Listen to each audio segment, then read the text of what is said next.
ব্রেসলেটটা এরকম unique bracelet কিন্তু আমি এর আগে কখনো দেখিনি। ইউনিক তো হবেই, কারণ এটা তো আমি নিজের হাতে বানিয়েছি। আচ্ছা তাহলে আমাদেরকেও একটু শিখিয়ে দাও যাতে আমরাও এরকম ব্রেসলেট বাড়িতে বানাতে পারি। ঠিক আছে, তাহলে চলো ভিডিওটা স্টার্ট করি আর দেখে নিই প্রসেসটা। তো পুরো ব্রেসলেটটাই কিন্তু আমি এখানে মোল্ডেড ক্লে ইউজ করে বানাবো, তাই মোল্ডেড ক্লের মধ্যে যে দুটো কম্পাউন্ড থাকে সেই দুটোকে সমান পরিমাণে নিয়ে ভালো করে মিক্স করে নিয়েছি। এরপর বোর্ডের মধ্যে একটুখানি পাউডার নিয়ে বোর্ডটাকে ভালো করে মসৃণ করে নিয়ে ক্লেটাকে এর মধ্যে সুতোর মতো করে বেলে নিচ্ছি। এরপর কিন্তু আমি ক্লেটাকে একদম সমানভাবে প্রত্যেকটাকে পিস পিস করে নিচ্ছি, কারণ এইটা দিয়ে আমরা বানাবো ফুলের পাপড়ি। আচ্ছা যদি পিসগুলো সমান সমান না হয় তাহলে কি হবে? তাহলে পাপড়িগুলোও কিন্তু সমান হবে না। এরপর আমি প্রত্যেকটা পিসকে হাতে করে শেপ দিয়ে নিচ্ছি, টিয়ার ড্রপ টাইপের এখানে শেপটা দিচ্ছি, কারণ এইভাবেই কিন্তু ডেইজি ফুলের সব পাপড়িগুলো হবে।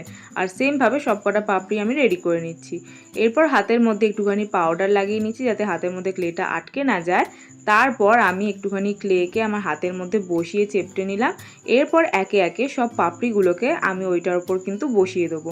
আর এখানে কিন্তু খেয়াল রাখতে হবে যেন পাপড়িগুলোকে আমরা ফার্স্টে চারদিক দিয়ে বসাবো, তারপর একে একে যেভাবে বসাচ্ছি ভিডিওতে যেভাবে দেখানো আছে ওইভাবেই কিন্তু বসাতে হবে।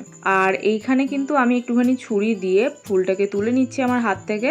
আমি এটা হাতের মধ্যে বানিয়েছি, তোমরা এটা বাড়িতে হাতে বানিও না, একদমই কোনো একটা জায়গায় রেখে তারপর বানিও। আর তারপর আমি একটু পাউডার দিয়ে এই বক্সটার উপর বসিয়ে দিচ্ছি। আর এখানে আমি ক্লে টুলসের সাহায্যে একটুখানি এখানে ডিটেলিং করে নিচ্ছি। আর তার আগে কিন্তু ক্লে টুলসটাকে আমি ভালো করে পাউডারের মধ্যে দিয়ে দিয়েছিলাম যাতে এটা ওই ফুলটার মধ্যে আটকে না যায়। এবার ফুলের সেন্টার পোর্শনটা করার জন্য একটুখানি ক্লে নিয়ে নিয়েছি আর সেটাকে গোল করে মাঝখানটা বসিয়ে দিয়েছি।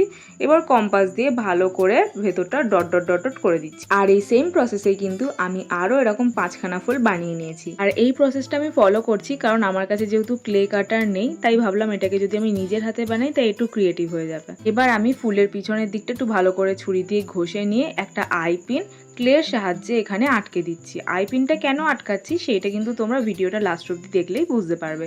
এবার ভালোভাবে জিনিসটাকে আরও সুন্দর করার জন্য এখানে আমি একটুখানি ছুরি দিয়ে ক্লেটাকে মিক্স করে নিলাম ওইটার মধ্যে। আর এরপর আমি করছি কালারের জন্য এখানে ফেভিক্রিলে অ্যাক্রিলিক কালার ইউজ করেছি। আমি একটা কোট করে নিয়েছি ফার্স্টে, তারপর শুকিয়ে যাওয়ার পর আর একটা কোট করে নিয়েছি। এইভাবেই সব কটা ফুল কিন্তু রেডি করে নিয়েছি। তারপর এবার ফুলের সেন্টার পোর্শনটা বানানোর জন্য হলুদ আর অল্প পরিমাণে লাল মিক্স করে একটা অরেঞ্জ কালার রেডি করে নিয়েছি। আর সেইভাবেই কিন্তু ফুলের মাঝখানটা কালার করে নিয়েছি। সেমভাবে প্রত্যেকটা করে নিয়েছি। আর এরপর আইপিনটাকে আমি একটা প্লায়ার দিয়ে ভালো করে একটা রাউন্ড শেপ করে নিয়েছি। এরপর আমি ইউজ করছি এখানে ভার্নিশ অ্যাপ্লাই করলে আমাদের জিনিসটা কিন্তু আরও বেশি টেকসই হবে, কালারটাও অনেক দিন অবধি লং লাস্ট করবে। আমি এখানে প্রায় 2 থেকে 3 কোট ভার্নিশ অ্যাপ্লাই করেছিলাম। এরপর আমি এখানে নিয়ে নিয়েছি জাম্পরিং, আর জাম্পরিংয়ের সাহায্যে একটার সাথে একটা ফুল এইভাবে প্লায়ার দিয়ে আবার জয়েন করে দিতে হবে।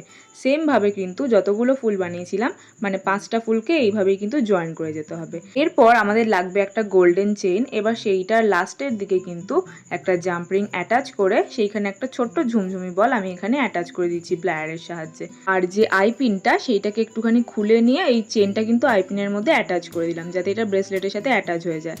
আর এরপর আমি একটা এসও লাগিয়ে নিয়েছি অন্য প্রান্তে। তো নাও আমাদের ব্রেসলেট একদম রেডি। বাহ কি সুন্দর, আমরা কোনো ক্লে কাটার ছাড়াই কি সুন্দর ফুল বানিয়ে নিলাম, তাই না?